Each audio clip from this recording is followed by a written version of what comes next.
I hear the words before I even see the man's face. "You shave and I'll kill you."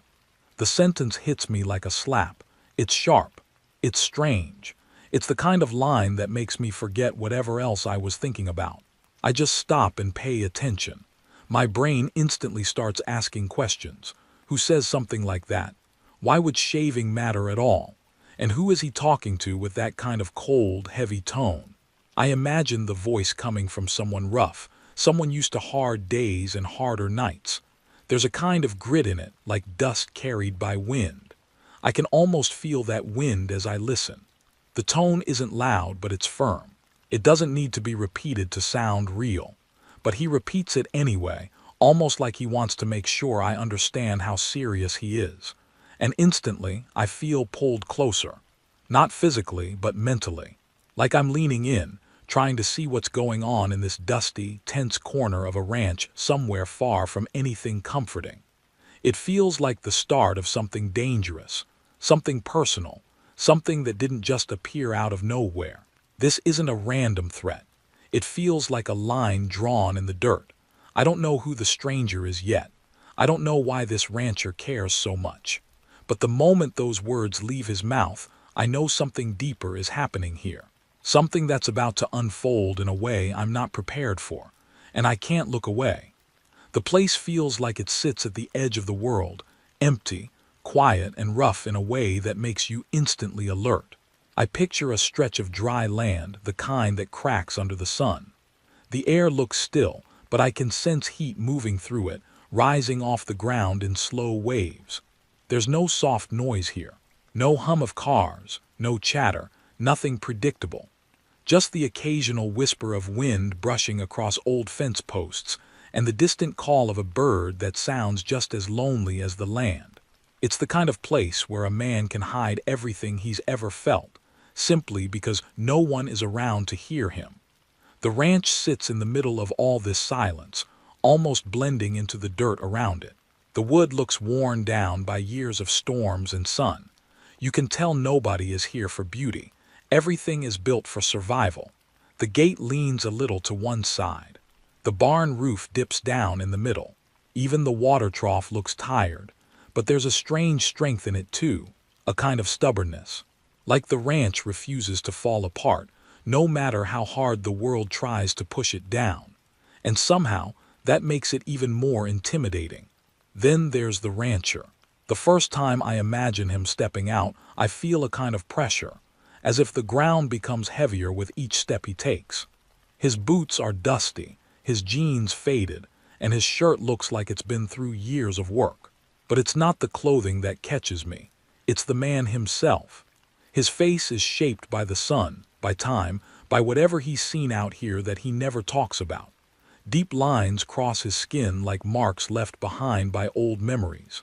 His eyes are sharp, not because he wants to scare anyone, but because he's learned that softness has no place in a world like this. Everything about him says he spent years being strong because he had no other choice. He doesn't walk fast, but he walks with purpose, the kind that makes you step aside without being told. His shoulders stay square, his jaw tight, and even the way he breathes feels controlled. This is a man who can handle the land, the animals, the storms, the long nights. But he speaks so little that every word he does say feels heavier, more important. And when he's quiet, you feel the silence grow around him like a shadow. You can't help but pay attention. Then there's the stranger, someone who doesn't belong here, someone whose presence feels wrong against the dusty backdrop of the ranch. He looks out of place the way a polished coin looks wrong in a handful of dirt. He carries a kind of nervous energy, like he's trying to hide something or trying to pretend he's braver than he feels. You can almost hear his heartbeat in the still air. It thumps against the silence, steady but scared, as if it knows it shouldn't be here. His clothes look too clean compared to the rancher's. His hands show no signs of hard work. He steps lightly instead of firmly, as if he's unsure about the ground beneath him. His eyes move quickly, scanning everything, the barn, the fence, the open field, almost like he's searching for a path out in case things go wrong. And honestly, I can feel that sense of uncertainty rise in me too. Because the moment I see him standing there, facing a man built out of dust and storms, I know he stepped into a world he doesn't understand. There is a space between them, a few feet, maybe less, but it feels bigger, like the air in that space has weight, pulling both men down in different ways. The rancher stands still, grounded like he belongs to the earth. The stranger shifts his feet, unsure if he should move or freeze. It's a quiet standoff, but powerful enough to make me hold my breath without realizing it. The land behind them stretches far in every direction. No houses, no roads, no people, nothing to save you if something goes wrong, nothing to hear you if you yell. And that emptiness makes everything feel sharper, more personal. It's just these two men and whatever history, secrets, or mistakes brought them to this moment. All of it hanging there, waiting to unfold. I can taste the dryness of the air as I imagine the stranger licking his lips, trying to steady himself. Maybe he came here looking for help. Maybe he came to settle something. Maybe he came without knowing the danger. Whatever his reason, he stands there under the full stare of the rancher, a stare that could cut through walls if it had to. And I can feel how unsettling that must be. The rancher doesn't need a weapon. His silence is enough to make the stranger swallow hard. I start to notice little details, things I might not care about in a safer place. The slight bend in the rancher's hat brim. The way he hooks his thumb near his belt, like he's ready for anything. The faint twitch in the stranger's fingers as he holds onto a small bag, as if it contains something important. Even the dust around their feet seems to pause, hovering in the air before settling again. There's a feeling that something has happened between them, something not said but deeply felt. Maybe a betrayal, maybe a warning ignored, maybe a mistake too big to fix. And the land seems to hold that tension, trapping it in the heat, refusing to let it blow away. The longer they stand there, the more I feel like I'm watching the beginning of a storm, the kind you can't escape once it starts. Nothing loud happens, no shouting, no sudden moves, but somehow the silence grows louder than any noise. It pushes into my chest, making me feel the weight of whatever is coming.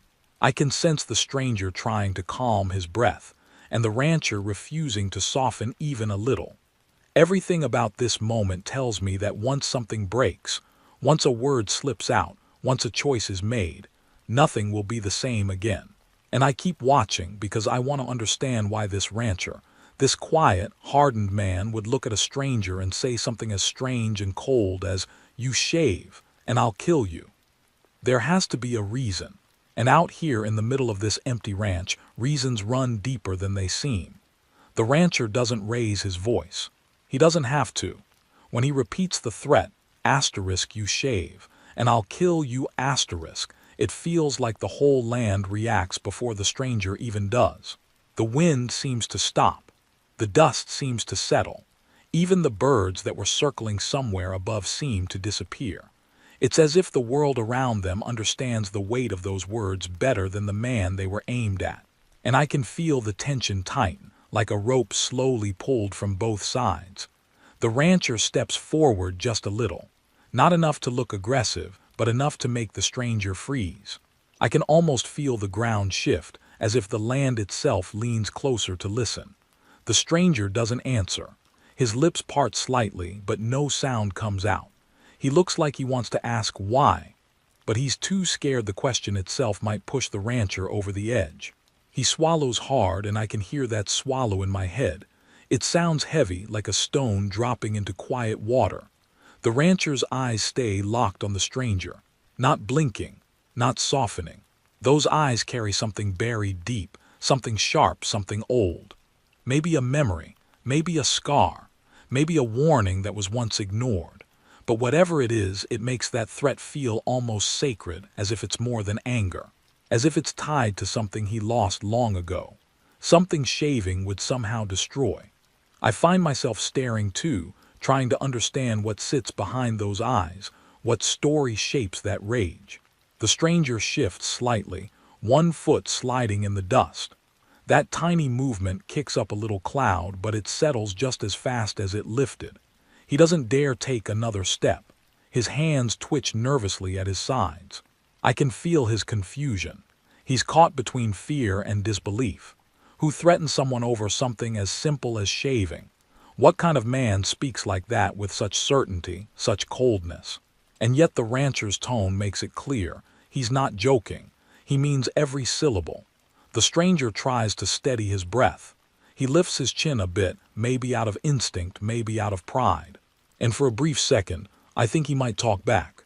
But then he looks at the rancher's face again, every line carved by the sun and by years of silence.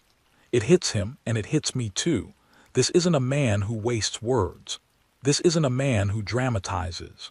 When he warns you, he's telling the truth.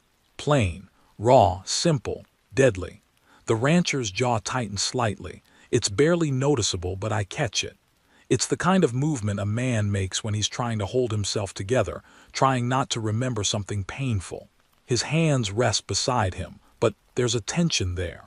Not the tension of a man ready to fight, more like the tension of a man ready to relive something he spent years trying to bury. And I get the sense that shaving for him isn't just shaving. It's tied to a moment he never wants to see again. The stranger finally speaks, but his voice is soft and shaky, almost like a whisper fighting its way out. He tries to say he doesn't understand. He tries to say he's not trying to cause trouble, but his voice cracks halfway through. I can feel the fear creeping into him, like cold fingers running down his spine. His words hang in the air for a moment, fragile and thin. Then they seem to break apart and vanish, swallowed by the dry wind. The rancher doesn't answer. He just watches. And that silence feels louder than anything the stranger could have said. It feels like the rancher is daring him to ask again, daring him to push back, daring him to test the weight of the warning. And the stranger feels it too. He stops talking. His hands curl into fists at his sides, not because he wants to fight, but because he's trying to hold onto what little courage he has left. The moment stretches out, long and heavy. I can almost see the sun dragging shadows across the dusty ground, slowly shifting as the seconds pass. The rancher breathes in, steady and slow. The stranger breathes out, shaky and uneven. Two men sharing the same air, but not the same fear. One stands in silence because he's used to holding pain inside. The other stands in silence because he's terrified of what might spill out if he speaks again. Then the rancher moves his hand just slightly, lifting two fingers toward the stranger's face, toward the beard he hasn't touched yet. The gesture is small, but it hits like a strike. There's something symbolic in it, something deeper than the words he already said. As if he's saying, without speaking, that whatever is hidden under that beard should stay hidden. That shaving it off would expose something dangerous, something forbidden, something the rancher refuses to let into the world again.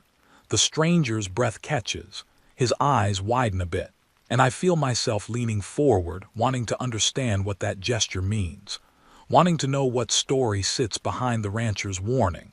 It doesn't feel like anger anymore. It feels like protection, or guilt, or fear twisted into something sharp and unyielding. The rancher lowers his hand slowly, letting it fall back to his side. His body stays tense, his shoulders tight, his stare unbroken. He steps back just half a pace, not enough to soften the threat, but enough to show that the next move isn't his. It belongs to the stranger now. And that shift, that tiny shift, makes everything even more intense. Because now the air feels charged, waiting for the stranger to decide, waiting for him to choose whether he'll obey the warning or push against it, waiting to see what part of the rancher's past will awaken if the blade touches his skin. I sit there caught in the moment, feeling the weight of that warning echo in my mind. You shave and I'll kill you.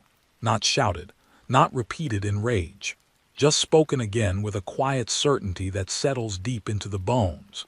And the stranger stands there trembling, unsure if the threat is about the act or about the truth waiting beneath it. The stranger hesitates at first, and I can feel that hesitation settle in my own chest. His hand drifts slowly toward the small bag he brought with him. Something about the movement feels wrong, like he's opening a door he shouldn't even be touching.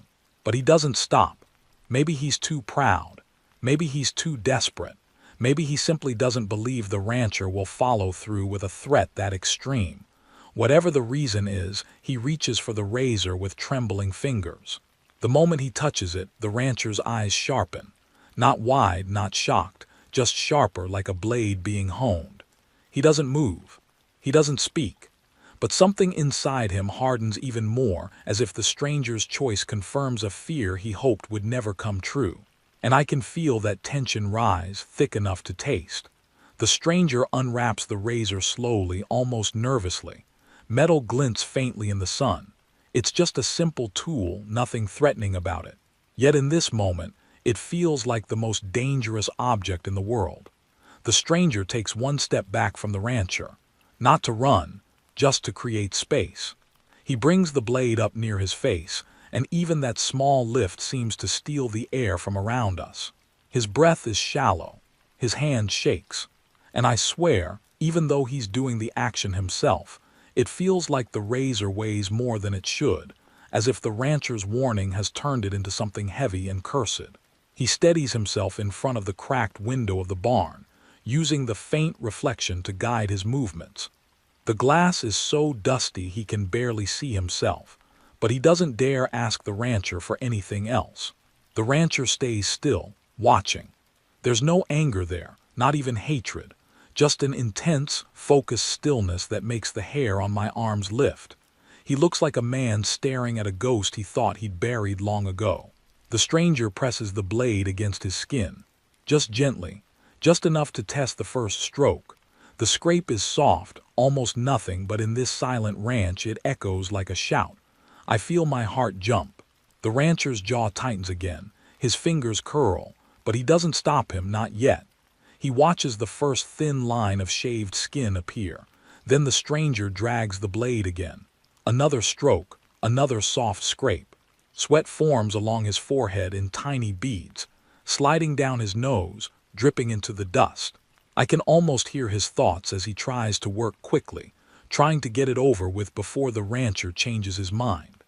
He keeps glancing out of the corner of his eye, trying to read the rancher's face without turning his head.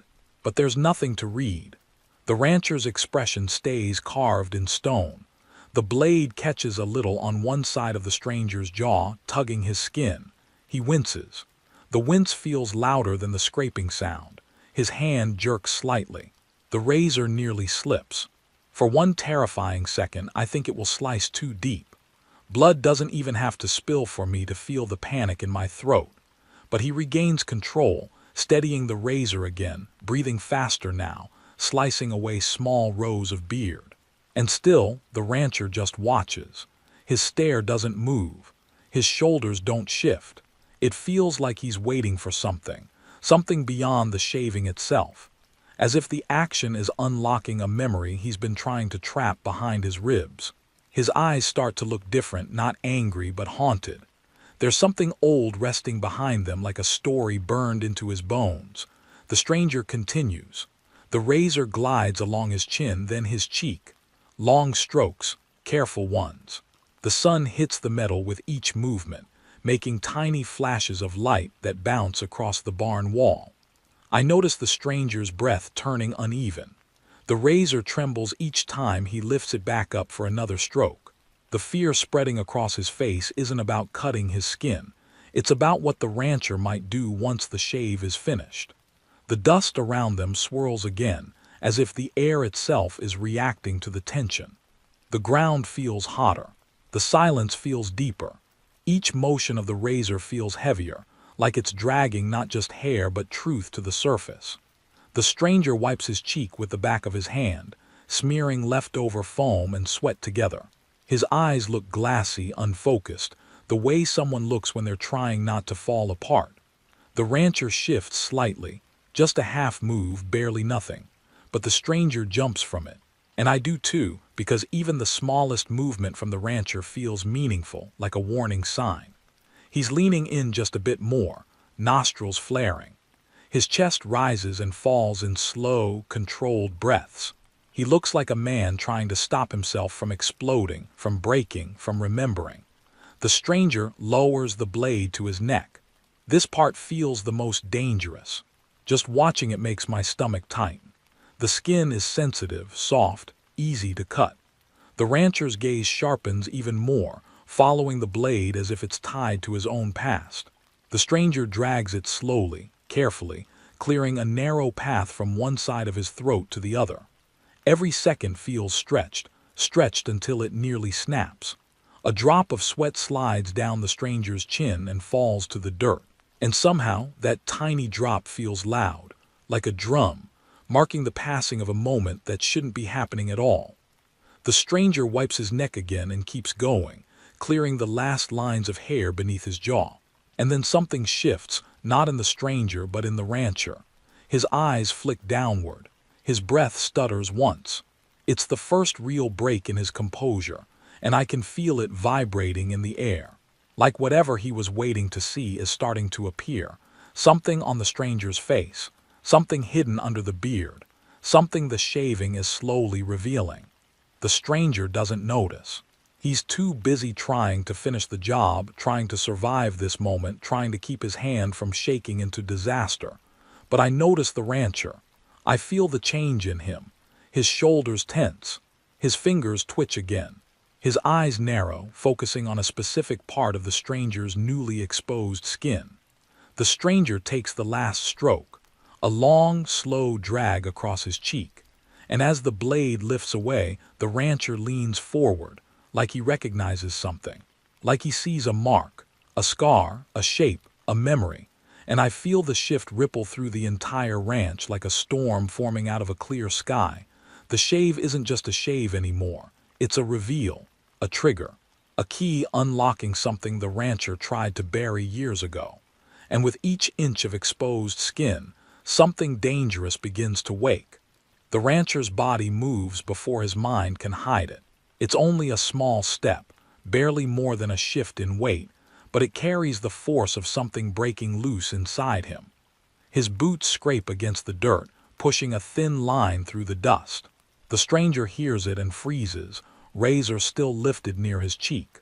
For the first time since he began shaving, he looks directly at the rancher, searching his face for any sign, anger, fear, mercy.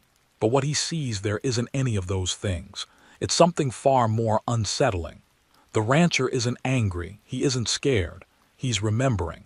His eyes focus on the stranger's face, on the part that has just been revealed. A patch of pale skin, a faint mark. Something small, something subtle, but something that clearly means everything to the rancher. His jaw unclenches, then tightens again. It's like watching a man fall into an old nightmare, one he thought he outran years ago. Then he reaches up. His hand doesn't grab the stranger. It doesn't shove him or strike him. Instead, the rancher reaches for the object hanging from a wooden beam beside him, a cloth cover draped over something stiff and hidden. I didn't notice it before. It blended too well with the dust and shadows. But the rancher's hand grips it so tightly that the knuckles turn white, and with a sharp, sudden pull, he yanks it down. The cloth falls to the ground, rolling through the dirt like a discarded skin. Under it stands a wooden frame, a carved board, a face drawn in rough strokes, a portrait, or rather what's left of one. The stranger's eyes widen. Mine do too. The drawing is old, worn by wind and time. The features are smudged, but the shape is clear enough.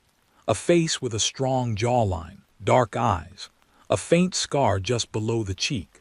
Almost the same, not perfect, but close enough, that the stranger suddenly looks like a ghost standing in front of the rancher, returned after years in hiding.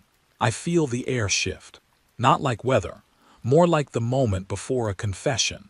Before a truth that has been buried too deep begins crawling its way back into the light. The rancher stares at the drawing, then at the stranger, then back at the drawing again. Each look seems to twist something inside him. His breathing grows heavier, deeper. Not fast, just heavy, like he's pulling in air that refuses to fill him. His hand hovers over the wooden frame for a moment, almost touching it but stopping just before his fingers reach it. The stranger tries to speak, but the words stick in his throat. I don't know, he stammers, but the rancher's glare silences him instantly. It's not a glare of hatred. It's a glare of realization, recognition. pain sharpened into something hard and dangerous. The rancher steps closer, boots sinking into the dust. Each step feels like a drumbeat. The stranger backs away, but there's nowhere to go. He presses against the barn wall, the razor still clutched in his hand. His breath comes in shaky bursts now. He tries to say he has nothing to do with whatever the rancher thinks, but his voice trembles too much for words to sound believable. The rancher raises his hand slowly, not to strike, but to point. He points at the stranger's face, directly at the freshly shaved skin, at the mark now exposed, that tiny scar that mirrors the one in the portrait. I watch the rancher's lips part slightly like he wants to speak, but no sound comes out. He swallows hard. Then again, his body stiffens. His face contorts, not in anger but in something far more painful, recognition mixed with heartbreak. The kind of emotion that has nowhere to go except outwards, in the form of rage or despair. His hand trembles for the first time. And then he does something I don't expect. Something so sudden and sharp it feels like the world itself flinches. He reaches for the rope tied around the beam above him, a thick rope coiled tightly, and yanks it down with force. It falls in a loop, swinging wildly for a moment. The stranger stares at it with horror as dust rains from the rafters, the force of the pull shaking loose years of grime. The rancher doesn't speak. He doesn't explain. But the message in that rope is chillingly clear. He's not here for a conversation. The stranger's knees weaken. He drops the razor. It clatters on the ground, the metal ringing through the silence like a cruel bell. His hands lift defensively, palms facing the rancher as if that alone could stop the storm building in the man's chest. "I'm not him," he finally manages to whisper. "Please, I'm not him." But the rancher steps forward, closing the last bit of space between them. His breath warms the stranger's face. His eyes bore into the exposed scar. And for a moment, a brief, flickering moment, I see something human inside him. A flicker of doubt, a ghost of mercy, the memory of loss softening his stare. Then that softness dies. His hand shoots forward, not to grab the stranger's neck, not to throw the rope around him, but to grip his jaw. Hard. He tilts the stranger's head toward the sunlight, forcing the newly shaved skin to catch the light. There it is, the scar, clear now, undeniable. The rancher's breath shudders. His voice breaks into a low, trembling whisper, so quiet I almost miss it. "You look like him," he says. "You look just like him." The stranger gulps air, chest rising and falling fast. "I swear I don't know him, I don't know who." The rancher's grip tightens. "You shave," he murmurs, "and you show the world what you really are." The stranger's eyes widen. He shakes his head violently, panic flooding through him. But the rancher isn't listening anymore. He's moving through memory now, not reality.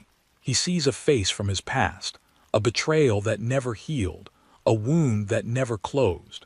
And people who remind him of that wound become targets the second their faces match the memory.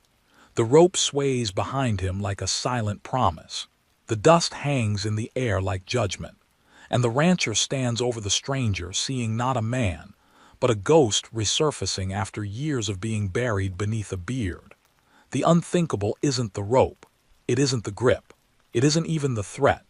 It's the terrifying stillness of a man who believes fate has delivered his enemy back to him, and believes he must finish what was left undone. The air turns thick, almost too heavy to breathe. The stranger stands pinned against the barn wall, trembling under the rancher's grip.